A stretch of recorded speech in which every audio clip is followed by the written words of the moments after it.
Le taureau Super, un taureau qui est ici depuis 11 ans maintenant, qui a été 4 fois au Salon international de l'agriculture à Paris. Il a été 3 fois champion à Paris. Une fois le taureau le plus lourd du salon avec 1714 kg en 2012. Qui sert à la reproduction.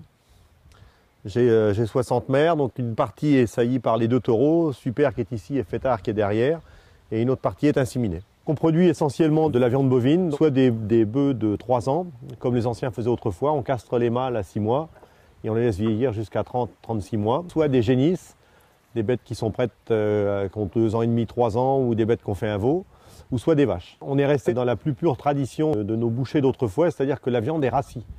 La viande est abattue, elle reste dans les frigos entre 10 et 12 jours à rassir, et après elle est ramenée au magasin Leclerc de Romorantin pour être découpée et vendue à la clientèle. Ça permet d'avoir une viande d'une meilleure qualité, beaucoup plus goûteuse que de la viande travaillée industriellement comme on a aujourd'hui et qui est découpée le lendemain de l'abattage. La nourriture est produite essentiellement sur l'exploitation. Les animaux sont élevés avec du foin de prairie, de l'enrubané à base de prairie et des céréales produites en partie sur l'exploitation. Blé, maïs, triticale. C'est abattu dans un abattoir à Vendôme, un abattoir du Loir-et-Cher.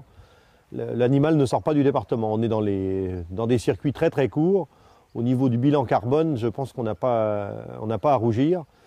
Parce qu'on est vraiment sur une distance kilométrique qui est minime entre le producteur, l'abattoir et le vendeur. Il n'y a pas de médicaments en antibiotiques, c'est vraiment epsilon. C'est plutôt les veaux à la naissance quand ils ont un problème, mais même pas tous les veaux ne sont pas forcément piqués. Il y a 15 ou 20 ans, c'était une industrialisation des antibiotiques, alors qu'aujourd'hui c'est très très raisonné. On est très très proche du bio. Et il arrive ici à peu près 60 vélages par an. Et dans les 60 bêtes qui partent par an, il y en a entre 40 et 50 qui partent au centre Leclerc de Romorantin et les autres sont vendus en direct à la ferme. C'est mon père qui a commencé l'élevage de Rouge des Prés en 70, il s'est installé en 68, il a pris sa retraite en 2004 et on s'est installés tous les deux en 1987 et depuis 2004 j'ai repris 2 salariés et je continue l'entreprise familiale. Je préfère qu'on dise paysan qu'agriculteur, c'est plus... on dit toujours qu'il n'y a pas de pays sans paysan et on est plus éleveur qu'agriculteur. Notre principal métier, c'est l'élevage plus que la culture. Donc j'ai 180 hectares, il y a 140 hectares de prairies et une quarantaine d'hectares de céréales. Mais c'est plus l'élevage, donc les journées se composent, l'hiver on passe toutes nos journées dans l'élevage. Entre nourrir les animaux le matin, faire les litières, le soin, les vélages. Et à partir du printemps où les animaux sont dehors, on passe beaucoup de temps à faire les foins, les enrubanés et toujours à s'occuper des animaux. On va les voir quotidiennement, tous les jours on va voir toutes les pâtures, voir si tout se passe bien, s'il n'y a pas de problème. Tous les jours, on a de l'occupation avec les animaux. C'est un travail au quotidien. Il y a eu les balbutiements d'une association Leclerc-Romo. Alain Robert m'a contacté en me demandant si j'étais prêt à faire partie de l'association et de travailler avec le centre Leclerc. J'ai dit, il n'y a pas d'ambiguïté, je ne vois pas pourquoi je ne travaillerais pas avec le centre Leclerc.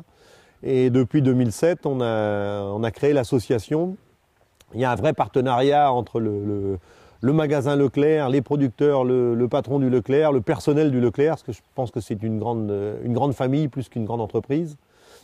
Et tout le monde reste à sa tâche et on n'a jamais eu d'ambiguïté. S'il y a un petit souci, on le règle, que ce soit d'un côté ou de l'autre.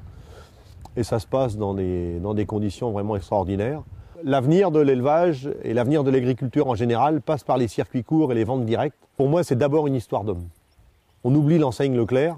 Quand on va discuter, on ne discute pas avec Leclerc, on discute avec Francis Maillet, avec Manu Verrier. On ne discute pas avec une enseigne.